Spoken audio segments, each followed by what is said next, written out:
कहते हैं एक पुत्र पिता की परछाई होता है और हर परछाई चाहती है कि वो अपना अस्तित्व प्राप्त कर सके। पुत्र चाहता है कि वो अपने पिता की भांति बने या कभी कभी उनसे भी श्रेष्ठ बने, पर इसमें कुछ भी अनुचित नहीं। अनुचित तब हो जाता है जब पुत्र अपने पिता जैसे बनने के स्वप्न को लेकर या उनसे भी श्रेष्ठ बनने के स्वप्न को लेकर अनुचित मार्ग पकड़ लेता है, क्योंकि तत्पश्चात वो ये नहीं चाहता कि वो अपने पिता के गुणों को आत्मसात कर ले। वो बस ये चाहता है कि संसार की दृष्टि में मैं श्रेष्ठ सिद्ध हो जाऊं। ये अनुचित है। संसार में कई सारे लोग इसलिए श्रेष्ठ बनने का प्रयास करते हैं ताकि उनके परिवार के पिता का मान सम्मान बढ़ता रहे। ऐसे भी लोग होते हैं और यही है अंतर उद्देश्य का। स्मरण रखिएगा, यदि आपका उद्देश्य शुभ होगा मार्ग भी शुभ होगा, यदि आपका उद्देश्य अशुभ होगा तो मार्ग भी अशुभ होगा। तो अपने पिता जैसे बनने का प्रयास अवश्य कीजिए, उनसे भी श्रेष्ठ बनने का प्रयास अवश्य कीजिए, किंतु स्मरण रखिएगा आपका संकल्प और आपका उद्देश्य दोनों शुभ होने चाहिए। शक्ति पाना इतना कठिन नहीं है जितना शक्ति पाने के पश्चात उसे संभाल पाना कठिन है। क्योंकि जैसे ही मनुष्य शक्ति प्राप्त कर लेता है उसके मन में गर्व आता है, जो अभिमान बनता है, जो हठ बनता है। इसलिए शक्ति प्राप्त करने के साथ ही विनम्र होना अति आवश्यक है और ये हमें सीखना चाहिए वृक्ष से। वृक्ष जो हमें फल देता है, वृक्ष जो जितने फल देता है उतना ही झुक जाता है। हम पत्थर मारते हैं उस वृक्ष पे फल प्राप्त करने के लिए, उस पत्थर की मार सहकर भी वृक्ष हमें फल ही देता है। कोई गर्व नहीं, कोई अभिमान नहीं, और इसीलिए इसी वृक्ष की पूजा की जाती है। ये होती है महानता शक्ति के साथ विनम्रता की। यदि ये शक्ति सृजन करती है, सहारा बनती है, संबल बनती है, तो ही ये उपयुक्त है। अन्यथा ये शक्ति एक दिन आपको अशक्त अवश्य करेगी।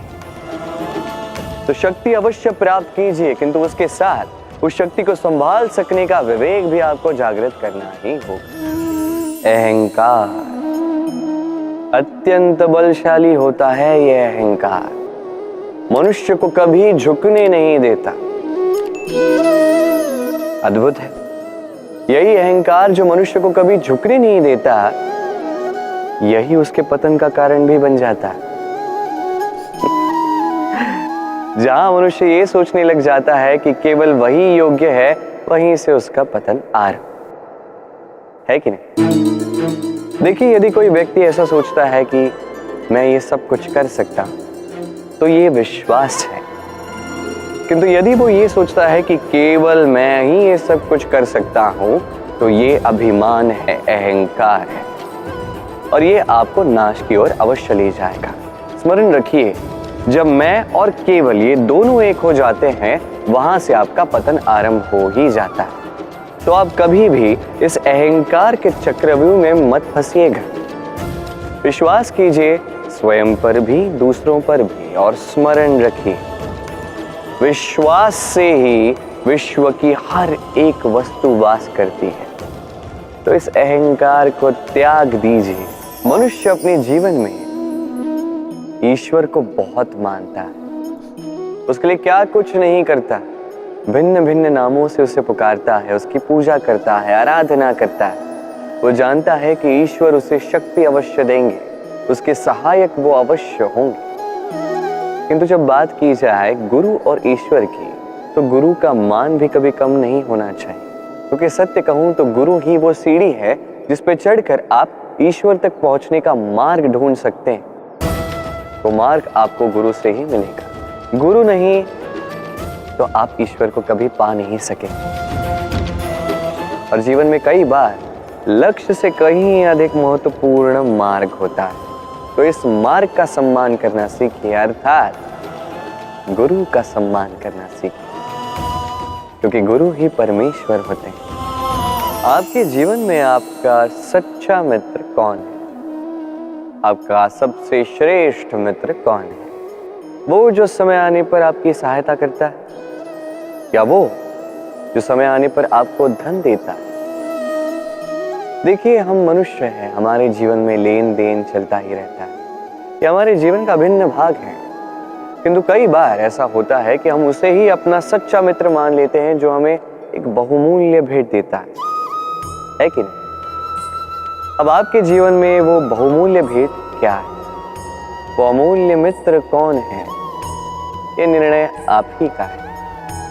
किंतु यदि आप मुझसे पूछें तो मेरे अनुसार स्वर्ण, हीरे, मोती, धन ये बहुमूल्य नहीं। बहुमूल्य है साथ जब आप अकेले हो, समय जब आपको उसकी आवश्यकता, समर्पण जब आपको विश्वास की आवश्यकता। जो व्यक्ति आपके प्रति ये 3 गुण रखता है, जो आपके कठिन समय में आपका साथ अवश्य देता है, जब आपको आवश्यकता हो आपको समय अवश्य देता है, आपके लिए वो पूर्णतः समर्पित है, तो वही आपका प्रबल मित्र है, वही आपका सच्चा मित्र है। क्योंकि सत्य कहूं तो मित्रता का अर्थ ही है अपने आप को पूर्ण रूप से अर्पित कर देना। तो आपके इस मित्र के लिए अपने प्राण न्योछावर कर दीजिए। मनुष्य जीवन में 3 काम अवश्य करता है, कुछ देता है, कुछ लेता है, तो कुछ त्याग देता है। ये भी सोचता है कि ये करे तो कैसे करे। देने के लिए इतना धन नहीं है, लेने के लिए संसार में इतना स्नेह नहीं है, और त्यागने के लिए जीवन में इतना सुख ही नहीं है, ये कैसे करे। होता कुछ ऐसा है कि हम भौतिक संसाधनों में इतने व्यस्त हो जाते हैं कि हम समझ ही नहीं पाते कि क्या देना है, क्या लेना है और क्या त्यागना है। तो आज मैं आपको बता देता हूं। स्मरण रखिए ये 3 महत्वपूर्ण गुण, ये 3 महत्वपूर्ण भाव। देने के लिए दान, लेने के लिए ज्ञान और त्यागने के लिए अभिमान। जब आप दान देना सीख जाएंगे, ज्ञान अर्जित करने की शक्ति अपने आप में आ जाएगी, और जब ये ज्ञान आप में प्रवेश कर जाएगा, अभिमान अपने आप ही आपसे दूर चला जाए। जो व्यक्ति इन तीनों में संतुलन बनाए रखता है, उसका वर्तमान, भूतकाल, भविष्यकाल, लोक, परलोक सब कुछ सुधर जाता है।